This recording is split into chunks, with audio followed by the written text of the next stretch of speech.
అన్నగారి కోసం లోపల అన్నగారికి పార్టీ అన్నగారికి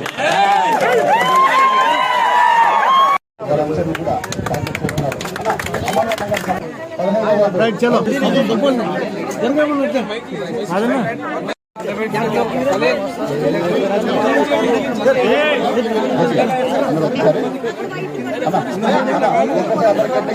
గుర్తుకెళ్తాను. వర్ధిల్లాలి నారా చంద్రబాబు గారి నాయకత్వం, చంద్రబాబు గారి నాయకత్వం. వర్ధిల్లాలి నారా లోకేష్ గారి నాయకత్వం, నారా లోకేష్ గారి నాయకత్వం. వర్ధిల్లాలి పవన్ కళ్యాణ్ గారి నాయకత్వం, వర్ధిల్లాలి పవన్ కళ్యాణ్ గారి నాయకత్వం. వర్ధిల్లాలి నరేంద్ర మోదీ గారి నాయకత్వం. జై తెలుగుదేశం, జై తెలుగుదేశం. కూటమి అభ్యర్థి అయినటువంటి నన్ను ఎమ్మెగనూరు ప్రజలందరూ కూడా అఖండ మెజారిటీతో ఆశీర్వదించిన తర్వాత ముఖ్యమంత్రిగా నారా చంద్రబాబు నాయుడు గారు, డిప్యూటీ సీఎంగా పవన్ కళ్యాణ్ గారు, ఈరోజు కేంద్రంలో మోడీ గారి నాయకత్వంలో ఉన్నటువంటి ఈ కూటమి విజయానికి దాదాపు నెల రోజులు అవుతోంది. ఇప్పటికి ఈ నెల రోజుల్లో ఎక్కడైతే గత ప్రభుత్వం వైసీపీ ప్రభుత్వం 5 ఏళ్ళ అధికారంలో ఉన్న రోజున ఏ డిపార్ట్మెంట్ రివ్యూ చేసినా మీరు చూస్తున్నారు, మొత్తం ఇబ్బందికరంగా పూర్తిగా ప్రజలకు దూరమైనటువంటి అభివృద్ధిని మనం గమనిస్తూ వస్తున్నాం. ఈరోజు దీంట్లో భాగంగా ఇక్కడికి వచ్చినప్పుడు, ఈరోజు మన మున్సిపాలిటీకి వచ్చినప్పుడు, ఈరోజు మళ్ళీ ఈ ప్రభుత్వానికి సహకరించాలా, ఎవరి వార్డులు అయితే ఉన్నారో ఆ వార్డులన్నిటి కూడా అభివృద్ధి కావాలా,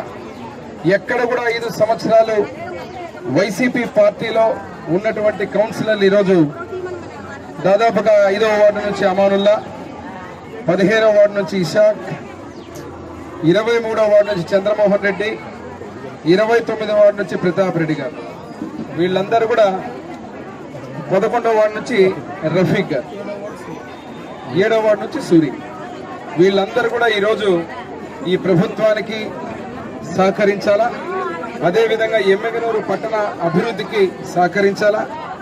గతంలో ఏదైతే వైసీపీ పార్టీలో ఉండి అభివృద్ధికి నోచుకోనటువంటి పరిస్థితులు చూశారు, చూసి మళ్ళీ తక్షణమే మళ్ళీ ప్రభుత్వం నిర్ణయం, ఎమ్మెగనూరు ప్రజల నిర్ణయాన్ని కూడా చూసిన తర్వాత ఈరోజు వాళ్ళందరూ కూడా మళ్ళీ తెలుగుదేశం పార్టీకి వచ్చి ప్రతి ఒక్క కౌన్సిలర్లు కూడా రానున్నటువంటి రోజుల్లో మరి యొక్క మున్సిపాలిటీ అభివృద్ధికి తోడ్పడే విధంగా ఉండాలని చెప్పి ఈరోజు తెలుగుదేశం పార్టీలో చేరిన వీరందరికీ పేరు పేరు నేను శుభాకాంక్షలు తెలియజేస్తున్నాను ముందుగా. అంతేకాకుండా ఏ చేరికైనా ఎమ్మెగనూరు అభివృద్ధి, ఎమ్మెగనూరు అభివృద్ధికి తప్ప ఏ చేరిక స్వార్థానికో లేకపోతే ఇంకొక దానికి కాదు. మళ్ళీ చెప్తున్నా, నేను అందుకే మళ్ళీ కూడా చెప్తున్నా మీకు, గతంలో ఏదైతే ఉన్న చేరికలకు దీనికి తేడా ఉంది.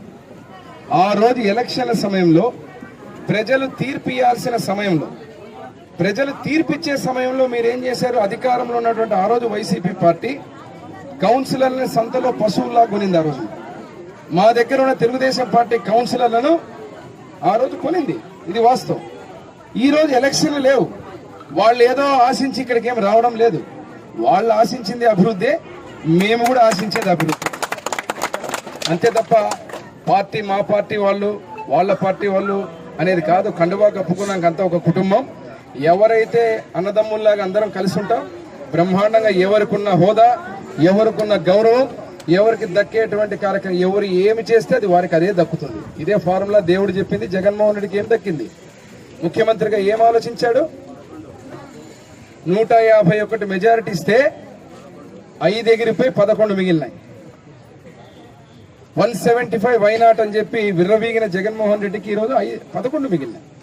కాబట్టి ఎవరు ఏం ఆలోచిస్తారో అదే మిగులుతుంది. ఇప్పుడు మేము, నా అజెండా ఏంటంటే ఎమ్మెగనూరు అభివృద్ధి జరగాల, ఆ అజెండాకు సహకరిస్తామని చెప్పి వీళ్ళు ముందుకు రావడం జరిగింది. ఆ అజెండాకు సహకరించే కార్యక్రమంలోనే కేవలం ఎమ్మెగనూరు అభివృద్ధి అజెండా తప్ప మాకు ఎన్నికలు, ఎలక్షన్లు, పదవులు అజెండా కాదు. నేను అందుకే ఈ క్షణమే ఇక్కడ ఈ